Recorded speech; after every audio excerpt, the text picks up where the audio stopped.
Thank you so much, Joel. I do want to say a few follow-up things. Number one, the woman from Brown University I mentioned to you, she came back to my class the next year. And I said, "Oh, how are you?" And she says, "I'm an agnostic now." That's progress. So we made some progress there. I don't know what's happened, but I know she stayed friends with the woman who was in my class. I'm hopeful for her. And the other thing, too, was you saw it was a hazelnut. I was a PE major in college, so forgive me if I've confused chestnut with hazelnut. We get a lot of things confused. I think I'm borderline dyslexic. As a matter of fact, I'm not very techno-savvy. I just learned that the no switch on my computer means on. But the one thing I wanted to clarify, when we were in Cambridge, my wife and I, every other year we have our grandkids are not with us. Our kids are with their in-laws. So there's another couple, and we go someplace in the world. So one year I think I mentioned it, didn't I? That we were we went to Cambridge, and we ended up going to Norwich a couple days later. My wife's birthday is the 28th of December, so we went on her birthday. We got up at like 5:30 in the morning, left, so that we could make the bus that would get us there so we could spend the bulk of the day in Norwich. And when we opened the door, guess what was on the threshold of the door where we were staying? A chestnut. Does that blow your mind? These things, how they sometimes happen anyway. It was kind of cool. All right, so why did C.S. Lewis use fiction? That's the question.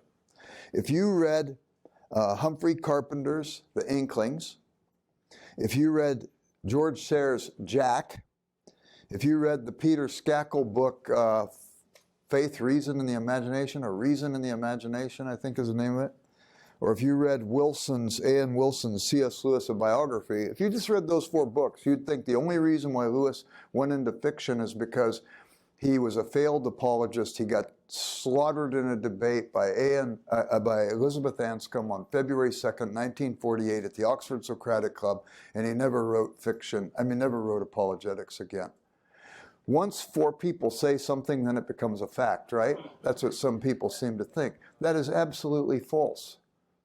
You can go read what Anscombe said in the debate. She published it in her collected papers. They were George Sayre in his book, and Marge, you knew George, and I knew him from Oxford days, and he was a delightful man. This is a wonderful man, but somehow he got something confused, because he says in that biography that he had breakfast with Lewis a couple weeks after the debate, and Lewis said, "She destroyed all my arguments for God's existence."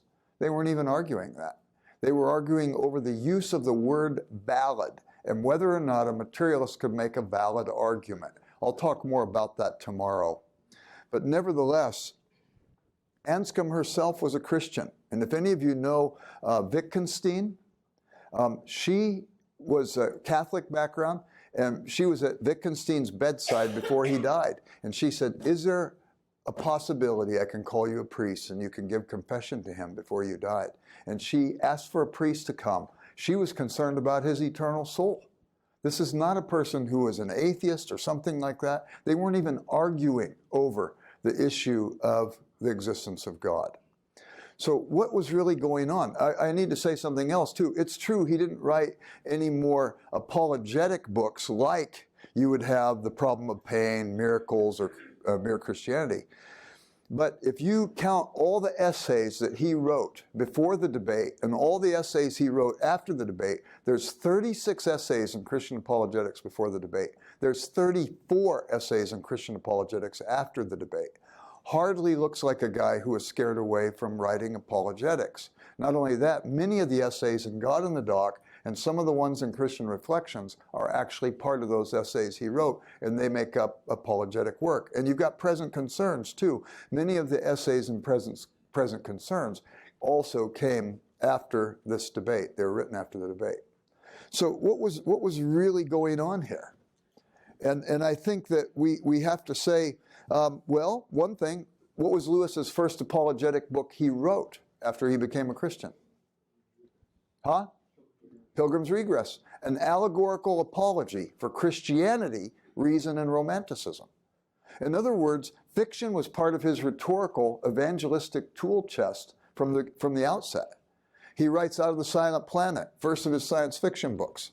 He writes it just before he writes Problem of Pain.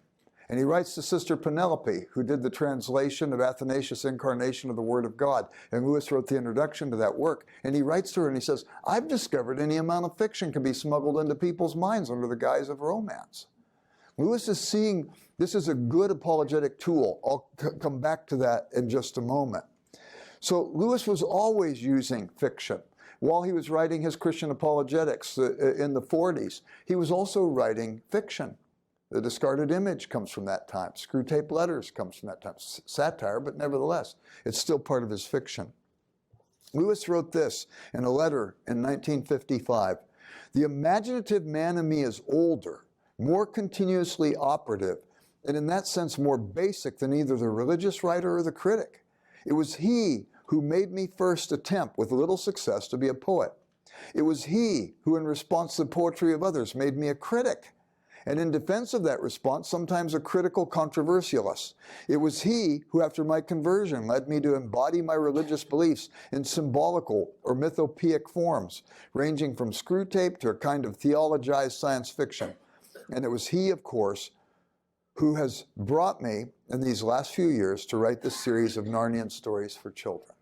These were things that were always valued by Lewis, and I want you to understand that. The fiction was not a place where he wimped into this and somehow he couldn't compete anymore. Lewis always loved story. And he understood that some things can't be said any other way. In the preface to Paradise Lost, Lewis made this observation. When a man writes a love sonnet, he not only loves the beloved, he also loves the sonnet.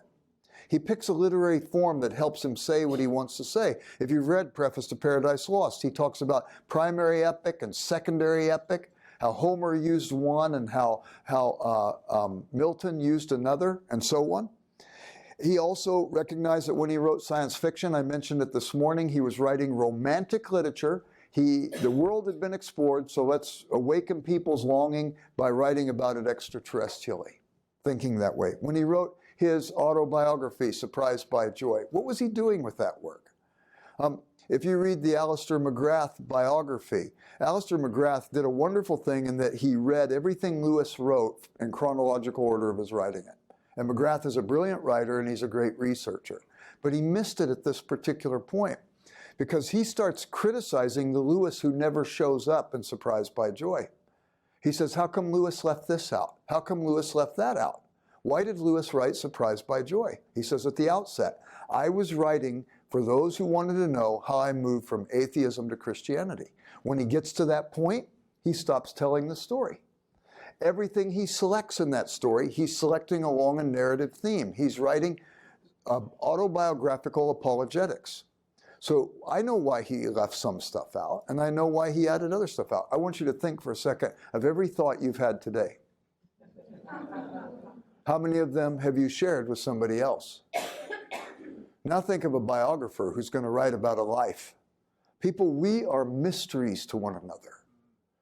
And if you're going to write a biography, you're going to follow a narrative theme because you can't get everything in. So you're going to tell a story along some narrative way.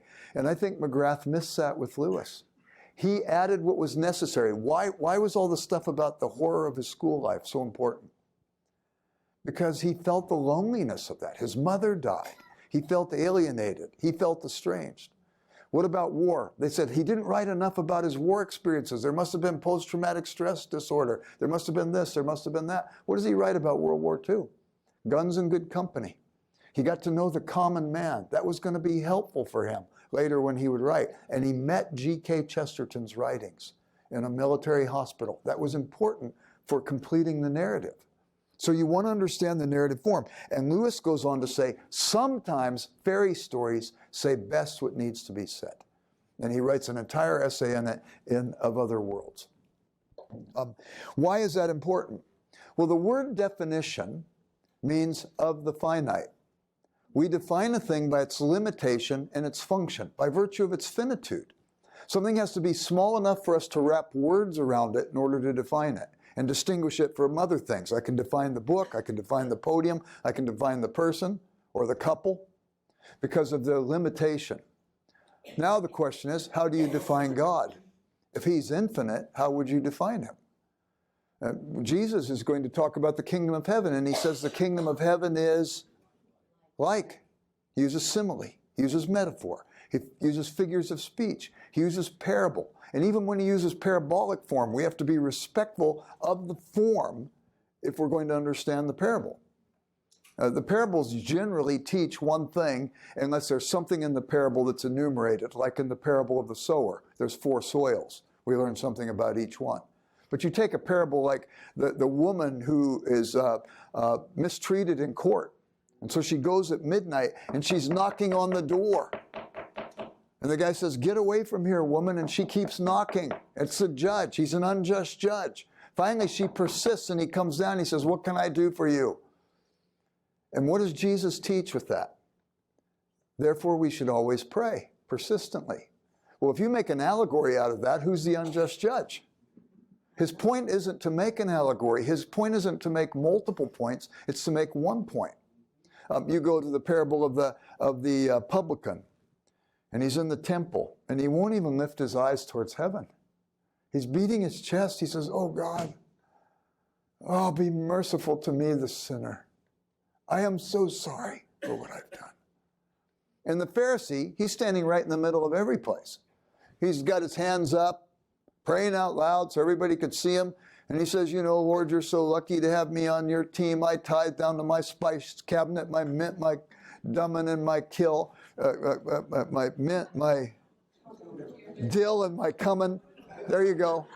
I'm dyslexic, remember? Okay. So he says, "And I'm so glad I'm not like that mud filth publican over there." And what do we say? "Man, I'm glad I'm not like that Pharisee." And poof, we are. And the story got through. You respect the literary form that's given. And consequently, we also see not only this kind of thing, we recognize that if we're going to try to define God, there are some things that we're going to have to use analogically. The scholastic theologians and philosophers talked about the way of analogy towards understanding God and understanding some spiritual things. Matter of fact, I would even go so far as to say there's no growth in understanding without some use of the imagination. How does a scientific method begin? With a hypothesis. It's an imaginative statement. And I don't know if it's true or not, but we're going to test it. And if we find out that we did imagine something that is so, how do we depict it? We create models. The models are not the thing itself, but it's an imaginative depiction to bring other people into the realm of our understanding. Lewis even writes about the fact that there's different kinds of metaphors. There's what he calls the pupil's metaphor. I don't know about something, but I say, well, maybe it's sort of like this or whatnot. I come up with an analogy, and I'm doing it as an outsider trying to move into the realm of understanding. But now you're teaching the junior high group at your church. You've got a grasp of the thing you want to teach them, and so you create the master's metaphor, not the pupils, the person who doesn't know trying to figure it out, but the master's metaphor who does understand, and you're trying to explain it to somebody. And don't ever think that that's the end of it. There's a thing called, I got to move this in the middle. This is kind of freaking me out. I feel like Mr. Monk here, if I don't have it exactly in the middle. You have this issue, even once you've gotten it figured out at some level, there's always new heights to go. So Lewis talks about transposition, the greater trying to make itself clear to the lesser. So when Lewis came to faith, just before he came to faith, he had reasoned his way through the morass of atheism and its supporting worldview, materialism, reasoned his way through agnosticism. We'll talk about those things tomorrow. But he finally reasons his way to faith, or at least to theism, becomes a believer in God. But he says in Surprised by Joy that he didn't think he could know God personally any more than Hamlet could know Shakespeare. So there's the pupil's metaphor of somebody who doesn't know, championing that as a possible metaphor. After a late night talk with Tolkien over the issue of myth and metaphor, And Tolkien basically says to Lewis, you love the myth of the gods who come down to man. You love the myths of the God who sacrifices its life for others. How come you like it in Nordic mythology? How come you like it in Greek and Egyptian mythology and Roman mythology, but you won't accept this meaningful story in the one place where it reports to be true and historic? And that just shook Lewis's world. So here's now Tolkien with a master's metaphor explaining to Lewis. And so what does Lewis say in Surprised by Joy? He says, I realized my analogy was a good one. Hamlet could never break out of the play to get to know the author. But Shakespeare, the author, could have written himself into the play as Shakespeare, the character, and made the introduction between Hamlet and Shakespeare possible. That's just like the incarnation, Lewis says. So we think we've got it figured out, right? But now we're going to take a field trip. We're all going to go to Elsinore, and we're going to go back in time, and we're going to put on garb so that we fit in.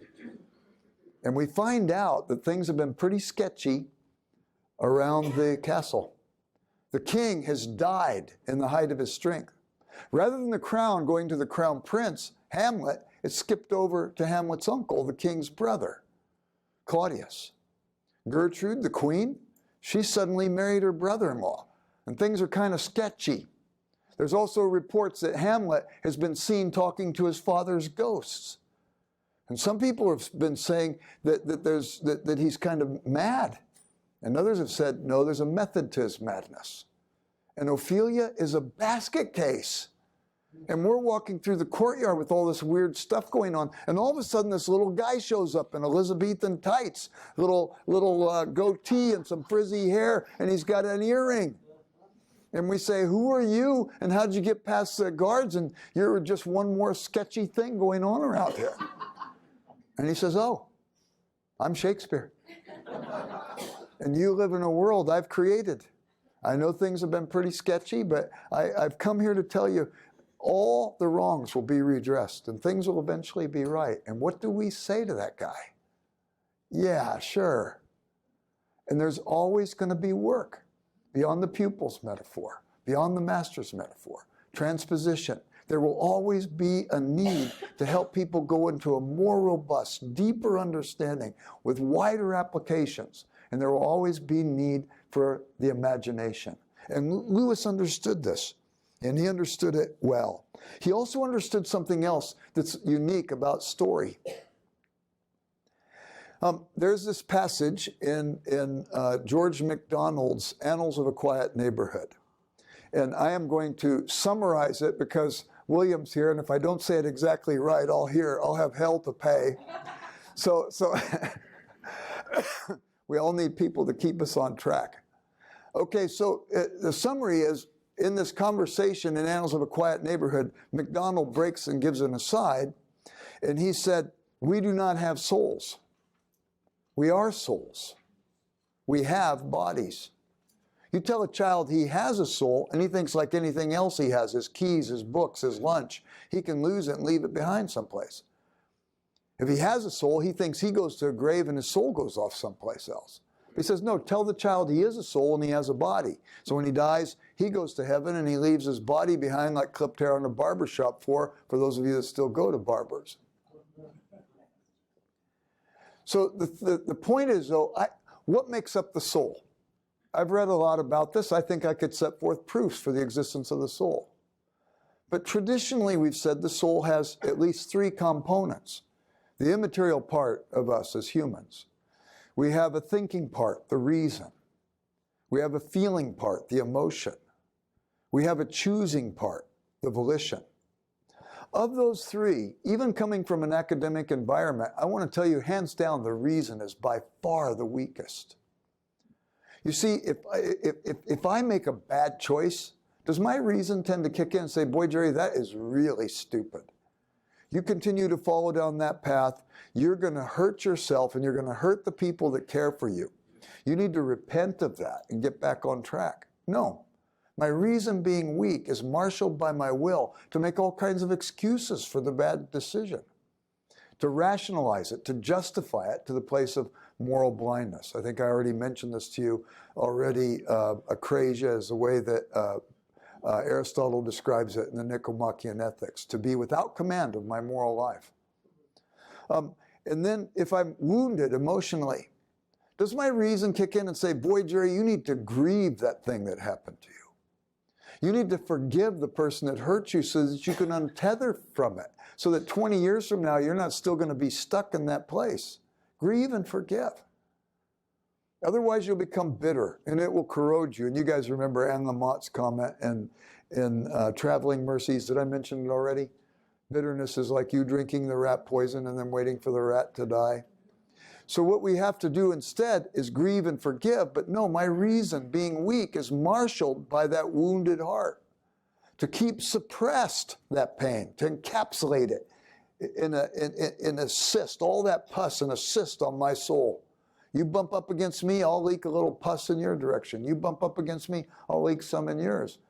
But I'm carrying around this thing, this cyst. No, it needs to be lanced. And Lewis says that reason can stand like dragon sentries in front of my heart, preventing things to get to me. How do you get past the dragon sentries? And Lewis says sometimes story gets past the dragon sentries. We Christians know that. Nathan has an assignment. Go tell David, who's just committed adultery and covered it up with murder, that he's in Deep Bandini, which is a fertilizer company in Southern California. He's in trouble.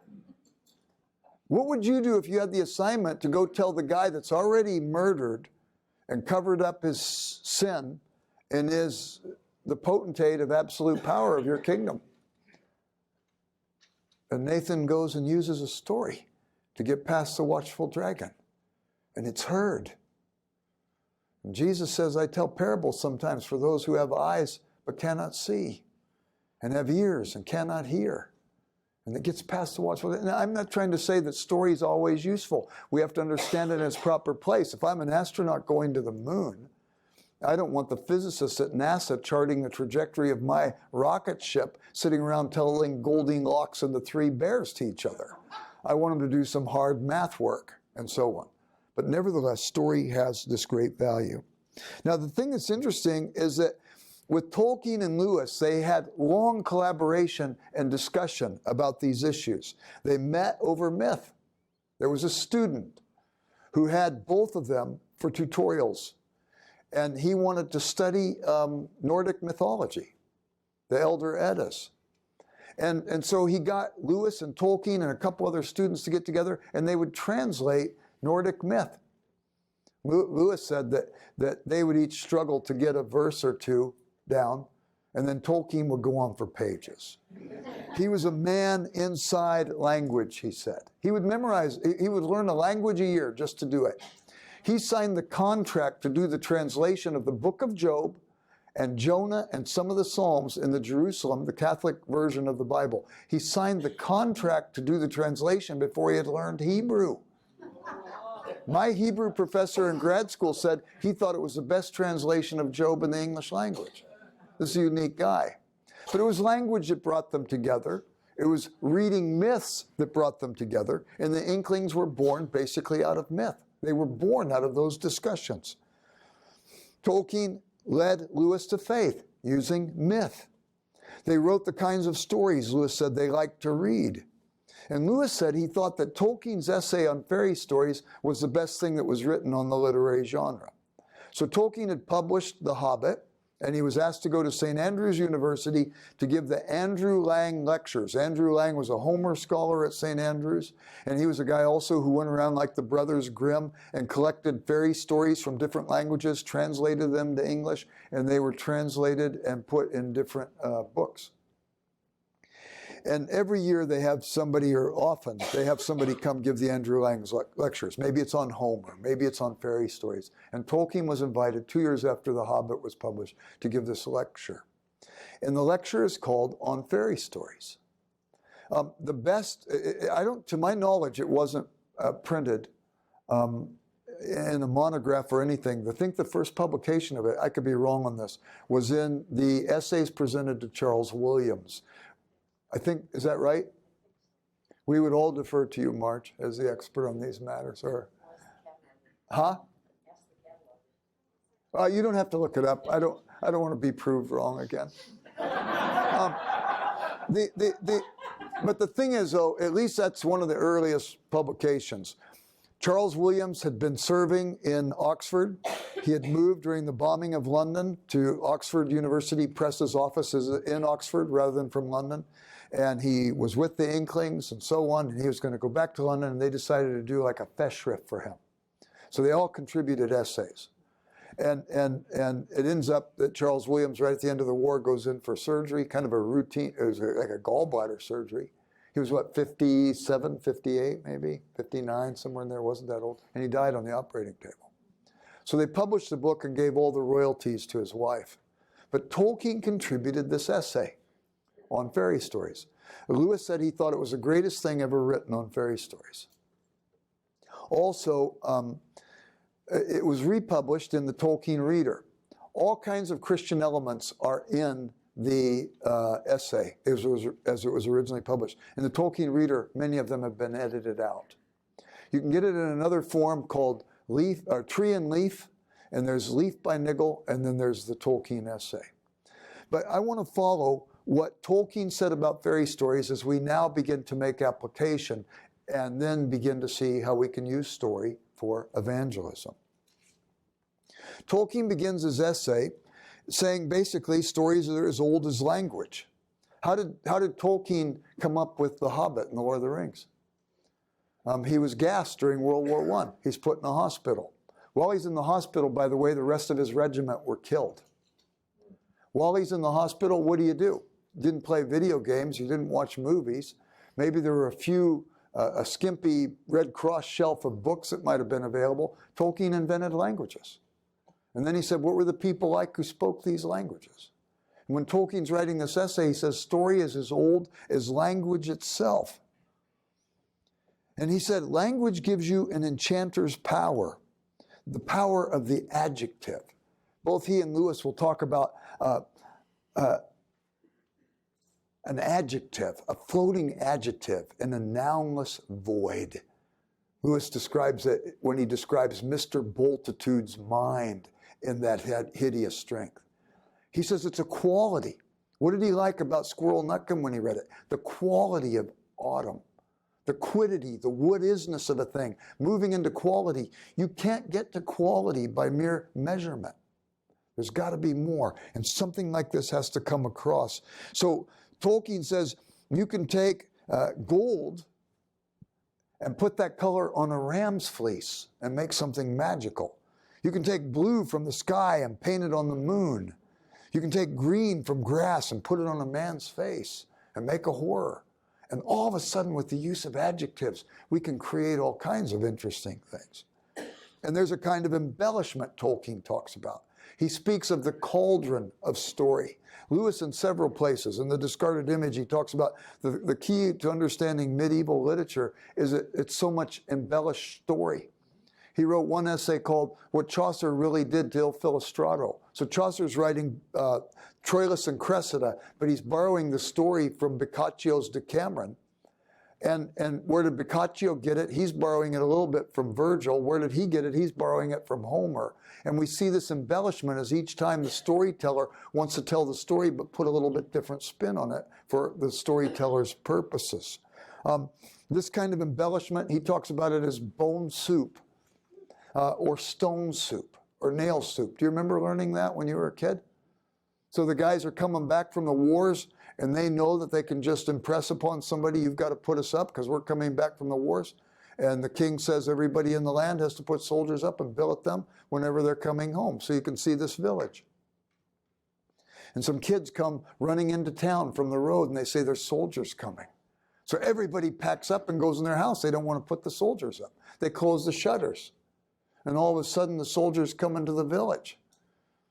And they're used to this. They see it every night when they come into a village. So one of the soldiers says, I am so hungry after that long walk today. I could eat a horse. Hey, George, how about if you make that stone soup like you did last night? The people are listening from behind the shutters. Stone soup? What's that? If we can make soup out of stones, we won't have to plant and harvest anymore. They're listening.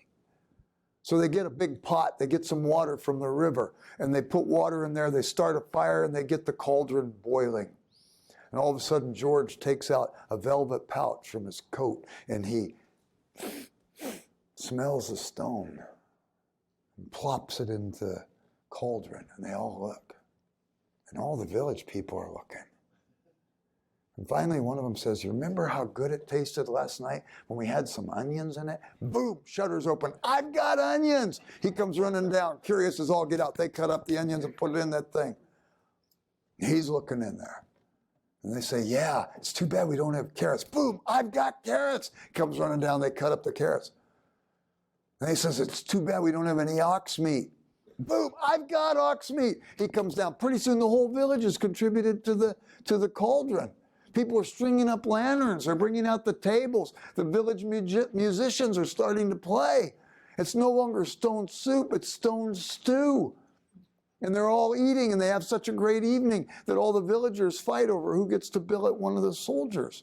But before the soldiers go in, the guy goes down and scrapes around, pulls out the stone, smooths it out, and puts it back in that velvet pouch in his pocket. Tolkien says that's how story is. It gets embellished. We know it from firsthand experience, right? We've seen many examples of it. What was West Side Story? Romeo and Juliet. What's The Lion King? It's Hamlet. It's retelling Hamlet. So is Prince Caspian. Lewis did it himself. What's O Brother, Where Art Thou? The Odyssey. What's Bridget Jones' Diary?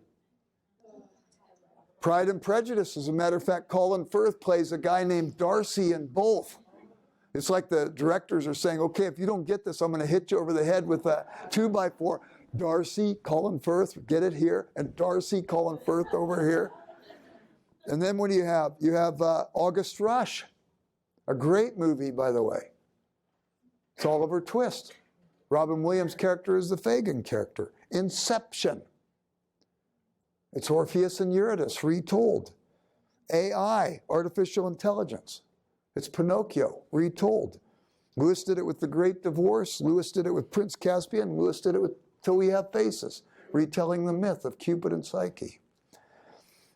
So consequently, Tolkien says these things are so about fairy story, but then before he gives the 4 elements of fairy story, he says there's one thing I want you to get.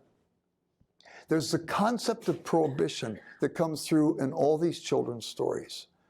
And prohibition he writes about in Orthodoxy. And he writes it in a chapter called The Ethics of Elfland. And he says all positive joy exists on condition. Cinderella, you can go to the ball, no problem. But if you go, you have to be back by midnight. And so there's the prohibition that also provides the possibility. Let me read you what Chesterton wrote about this in an essay called Fairy Stories from a book titled All Things Considered, not to be confused with the NPR program.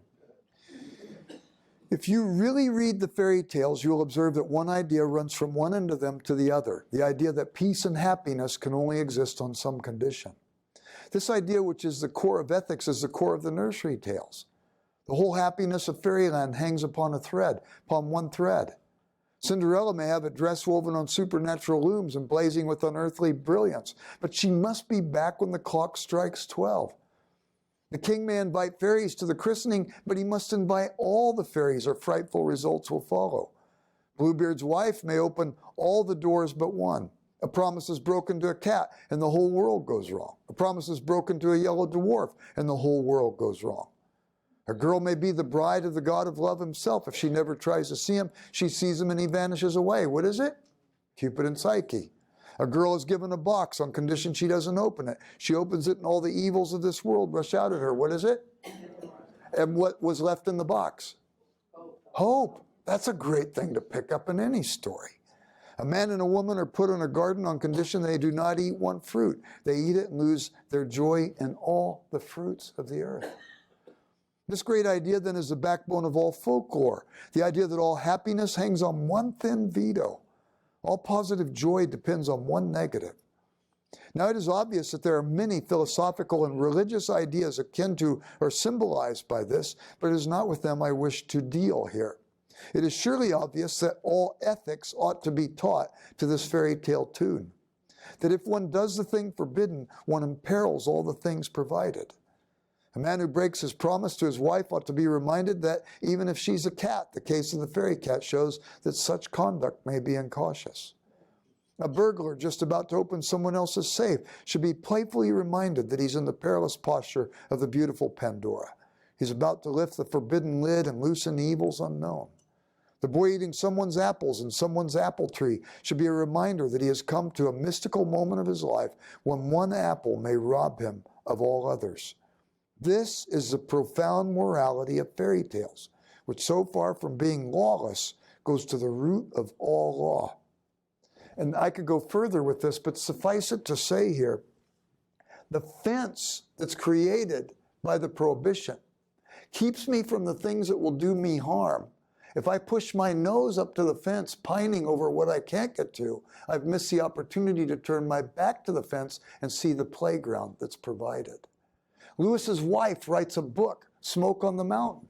She's writing to a secular audience for the most part, and she's trying to explain how the Ten Commandments work. She says you've got to reinterpret them positively in a very Chestertonian-esque sort of way.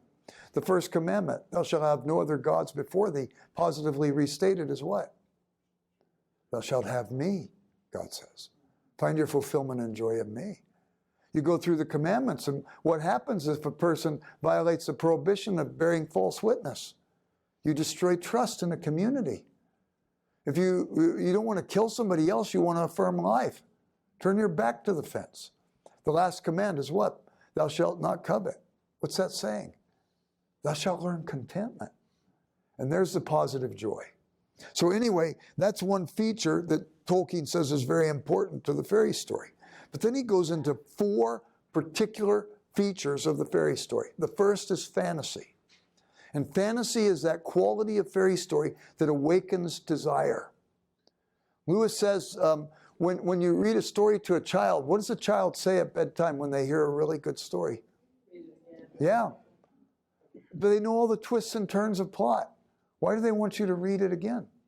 And Lewis suggests because they love the story and the world of the story. And they want to go back to that world. And he says, I think it awakens in them a desire and a longing for the only other world they could ever really know, which is heaven. So fantasy is to awaken this kind of desire. You have another feature in fairy story, and it's called recovery. Recovery. And Tolkien says it's the regaining of a clear view, to see things as they really are. We have a tendency that the more we engage with a thing, we begin to trivialize it by virtue of familiarity. Remember when you were a kid and you got that present at Christmas? I don't know about you, but my folks used to let us go to bed with our toy that we got at Christmas. Was that cool or what? Eventually they knew we would fall asleep. Kathy's furrowing her brow. She doesn't remember it. Things got easier after you, the firstborn, had to go through all the hard stuff. So then the next day you're playing with that toy, still new. The next day you start getting attracted to your sibling's toy. You want to play with it, you play with yours a little. The next day you maybe for a few minutes play with it. The next day it's regulated to the toy pile and you don't play with it anymore. Recovery, to see things that have been trivialized once again with clarity. So you go to The Princess and the Goblin. And this is why you need to come to the Wade Center to research this stuff. All the modern editions of The Princess and the Goblin that I've seen have edited out most of the Christian elements. But if you go to the edition that they have here, the first edition from Good Words for the Young, the 1871, the original, this is how the story starts. MacDonald is going to tell the story, and he's interrupted by a voice. There once was a little princess who, oh, but Mr. Editor, why do you always write about princesses? Well, because every little girl is a princess. Oh, you'll make them vain if you tell them that. Not if they understand what I mean. Then what do you mean by a princess? What do you mean by a princess? Well, I mean the daughter of a king. Very well then. Every little girl is a princess. And there'd be no need to say anything about it, except that she's always in danger of forgetting her rank and behaving as if she had grown out of the mud. Wow. And all of a sudden we start to look at every little girl a little bit differently. The wood that's become so familiar outside of our property, because we've explored it for days and days and years, it loses some of its appeal and its wonder. But now we encounter an enchanted wood in the story, and all of a sudden our eyes open up again. And we're sharing the gospel, this magical story. And we're sharing it with people who have trivialized life. They've lost the magic, and so on. And we get to tell them the story. And we get to help them recover. I'll tell you a little aside here. I had an interesting experience. When our kids were little, we didn't let them watch TV during the week, during the school week. It was on the weekends they could watch movies. And so we would watch movies with them. And I remember one time we watched Walt Disney's The Jungle Book. And you've got Mowgli, he's lost from his parents, and Baloo the bear finds him, and Bagheera the panther, and they kind of raise him. And Shere Khan the tiger wants to kill the man-child.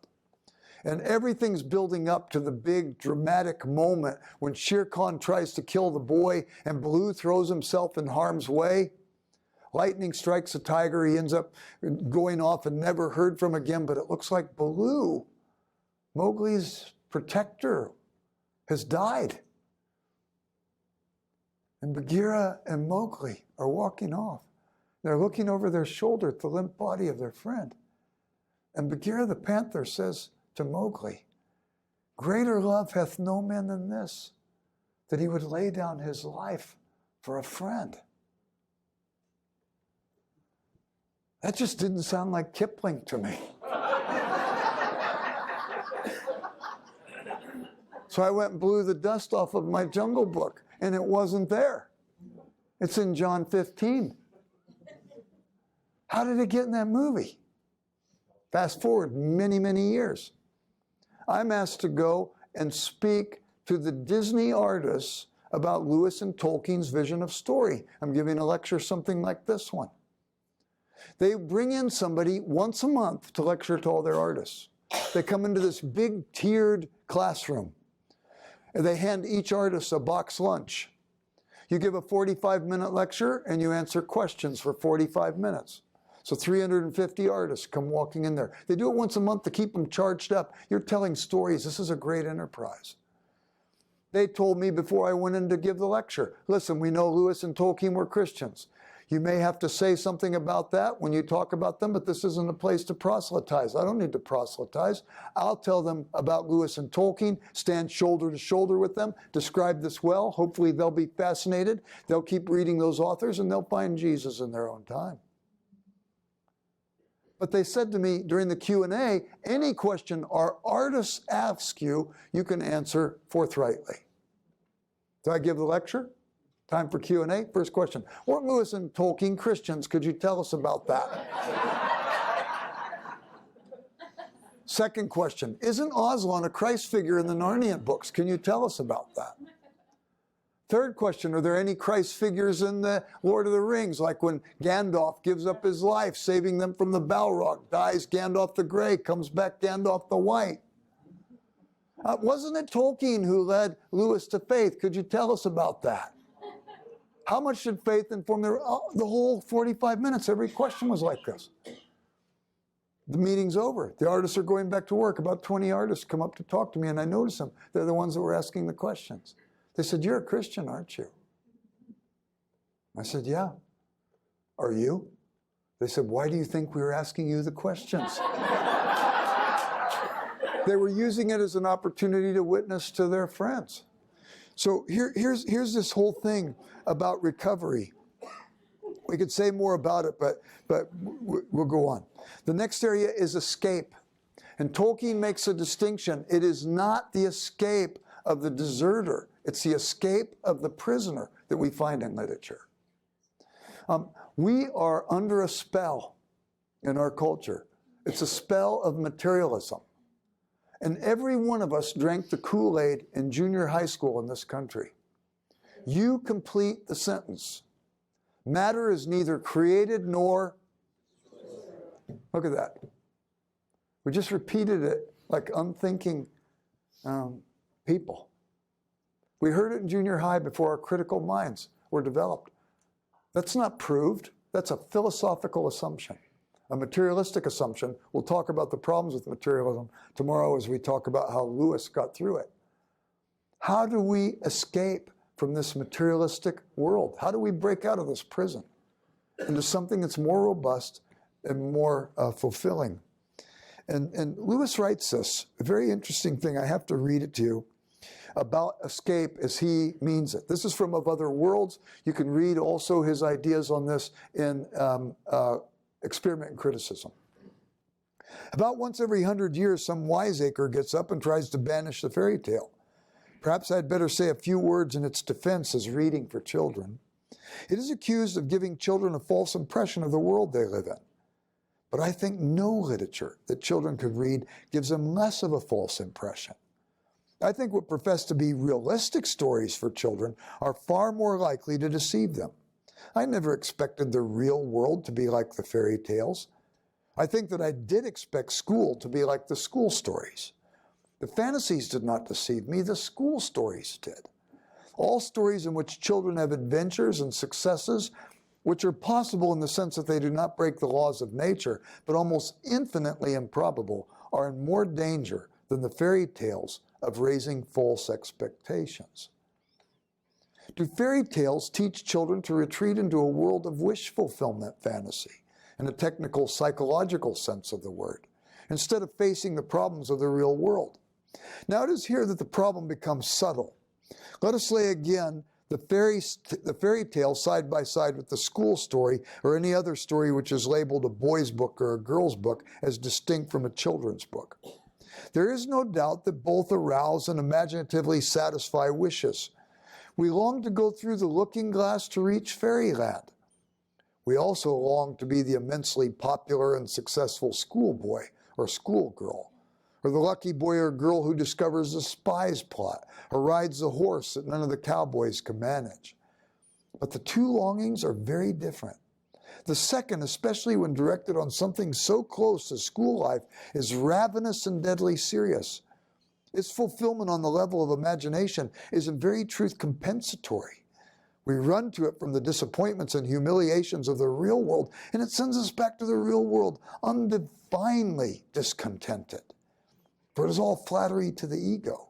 The pleasure consists in picturing oneself as the object of admiration.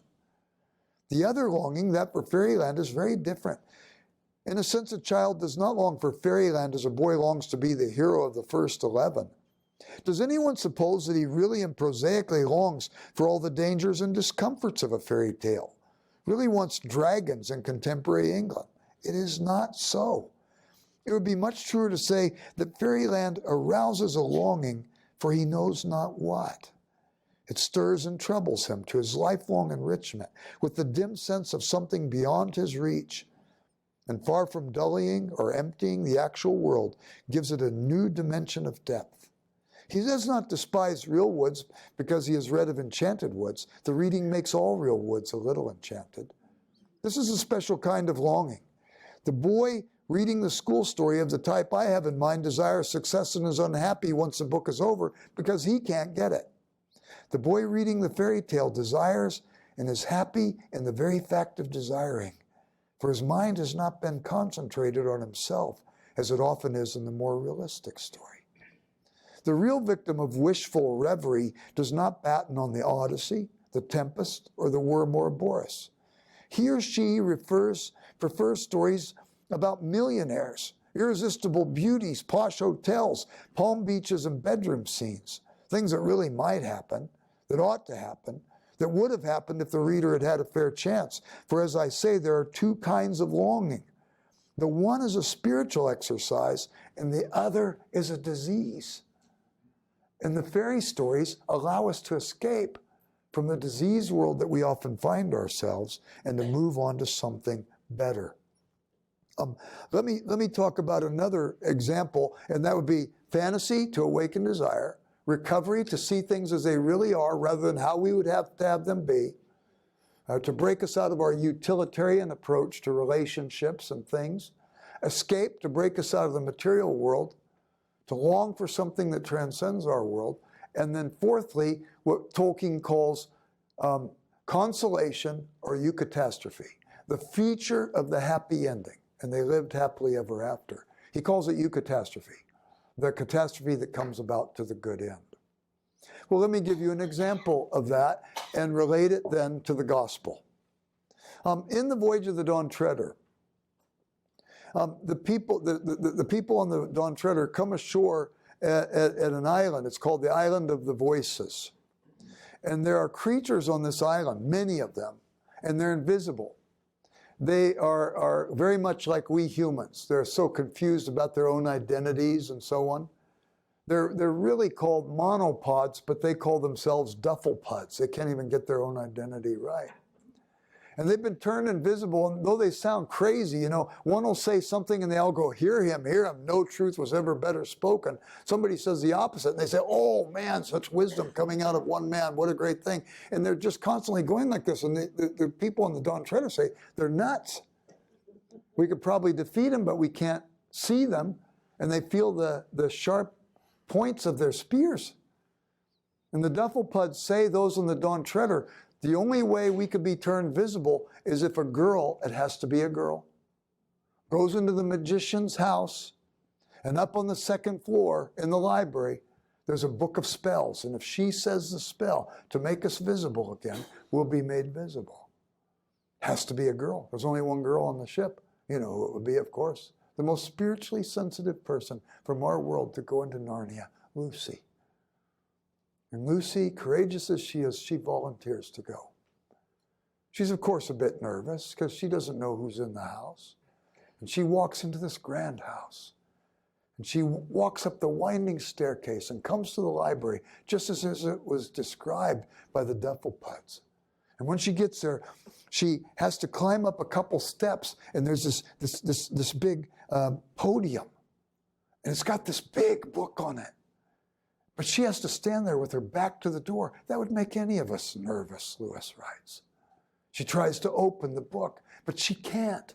And then she sees it's got a clasp. She opens the clasp, and she opens this grand book. And it has a nice smell. And when you touch its pages, they tingle. And she sees the calligraphy with thick downstrokes and thin upstrokes. And she sees the margins are illuminated. And she doesn't know where to go. They didn't tell her where in the book the spell was. So she has to start from the beginning and work her way through. She could be there for hours. She turns the first page. She sees a spell for how to remove warts on the night of a full moon with a silver thread and a silver bowl with water. She turns a page and she sees how to give a man a donkey's head like they did to poor Bottom in Midsummer Night's Dream. She turns the page and she sees how to make it drought. And then she turns a page and there's a spell for how to make it rain after it hasn't rained for a long time. And she turns the page and she sees a spell for how to collect a swarm of bees. And at this moment, she notices the illumination on the manuscript gives an animation of what the spell's about. She could see a man collecting a swarm of bees. Finally, she comes to a spell, how to make one more beautiful than the lot of mortals. She's always been the less lovely of the two sisters. Susan, her older sister, is the one everybody pays attention to. And all of a sudden she sees in the illumination a young girl like herself standing at a podium in front of a book. And she sees a girl like Susan standing over here with a bunch of people concentrating on her. And all of a sudden she sees the little girl at the podium speaking some words. And all of a sudden she sees her appearance transform. And all of a sudden she sees the people looking at Susan turn from her to look at the girl at the book. And then all of a sudden she sees people wanting to fight for her honor, and armies are deployed and ships are launched. It's like Helen of Troy. And she says, I've got to say that spell. And she goes to say it, and all of a sudden the face of Aslan comes out of the page. And quickly she turns the page. And the next spell is how to listen into what your friends are saying about you when you're not there. Now, have you ever had some victory over some temptation, and if you really thought about it, you realize, you know what, you didn't really have much to do with that victory. Your skin was saved by some freaky chance. But then you think because your skin was saved, you kind of deserve the next one. So she just rushes in and says the second spell as quickly as she can. And so now she all of a sudden hears clickety-clack, clickety-clack, clickety-clack, clickety-clack, a train. And all of a sudden she hears a conversation in the train compartment of two of her friends. One of them was one of her best friends at school, and one of them was her arch enemy. And her arch enemy's trying to get her best friend, goading her to say something mean about Lucy. And sure enough, goading as she does, she finally says something that she would have never said in proper company. And Lucy hears it, and it just tears her apart. And she weeps and weeps. Slowly she turns the page, brokenhearted, to the next page. The spell for the refreshment of the Spirit. And as she reads it, she says, I've never read a story like this. It goes on for 3 pages. And she realizes it's the most lovely story that she's ever heard in her life. She says, I've got to read it again. She realizes from this spell, you can never go back. You can only go forward. And all the words on the page begin to disappear. She says, this is a strange book. And she says, what was the spell about? And all of a sudden, she remembers it was about a cup and a sword and a green hill and a tree. And ever after that, whatever Lucy thought was a good story, it was a story that reminded her of the story she read in the magician's book for the refreshment of the Spirit. She turns the page, and the next page is how to make things visible that have gone invisible. And she utters that spell, and all of a sudden Aslan's standing right next to her. Aslan, how did you get here? I've been here all along, dear heart. Oh, come on, Aslan, I didn't make you visible. Did you think I wouldn't abide by my own rules? But you've been listening where you shouldn't have listened. Oh, Aslan. Aslan, what would have happened if I wouldn't have listened? Nobody gets to know what would have happened, but everybody can find out what will happen. But come, we need to meet the master of this house. Oh, Aslan, will you ever tell me that other story? Oh, Aslan, do, she says. He says, dear heart, that is a story I will be telling you forever and ever. What was the spell? It was the gospel story. It was the eucatastrophic story. It was the great consolation, the ultimate happy ending. It was about a cup that Jesus drank, a sword, a death he died, a tree, the cross, the green hill, Calvary. It went on for 3 pages. And always you can go forward from that point. You can't go back. And there's the great, great story. And so here's Tolkien and Lewis. Story. How does it work for evangelism? You know what, people? You hardly have to worry about it. This story is so invasive in our culture. All you have to do is refer to the elements that are already there. Let me give you an example. I don't know about James Cameron, where he's at. You know, the great movie producer? Every time I've heard him interviewed, whether he's asked about it or not, he seems to take a swipe at Christians. And yet, look at the movies he makes. He's always using our story. He tells the story of Terminator 2. An alien from another world comes to our world. And coming into our world, he gives up his life to save the woman and her child. What's the next movie he makes? Most expensive movie ever made in history. $200 million to make this movie. It was the Titanic. He builds a set 1/4 the size of the original Titanic. He has incredible special effects. He gets Celine Dion to do the music when she's in her ascendancy, and he has Leonardo DiCaprio and Kate Winslet to do the box office draw acting. And now he's got everything in place, but he's got to tell a story that he knows is going to work. So what story does he tell? Our story. Jack wins a ticket to the doomed ship, goes immediately to the bow of the ship, makes a shape of the cross and says, I am king of the world on the doomed ship. There's a woman on that ship. She's stuck in circumstances not of her making. Her father has died and left them penniless. And the mother says, who's used to living the high life, I'm not going to live as a washerwoman. And so she says that she's going to promise her daughter in marriage to a guy who's like the devil incarnate, who's on the doomed ship. So consequently, she sees no out. She goes to the stern of the ship. She's going to throw herself overboard. But Jack, who happened to win the ticket to the doomed ship, he saves her life. They bring the old lady back when they find the Titanic.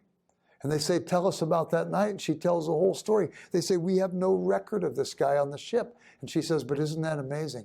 He saved me in every way. It's just it's in our culture. It's invasive.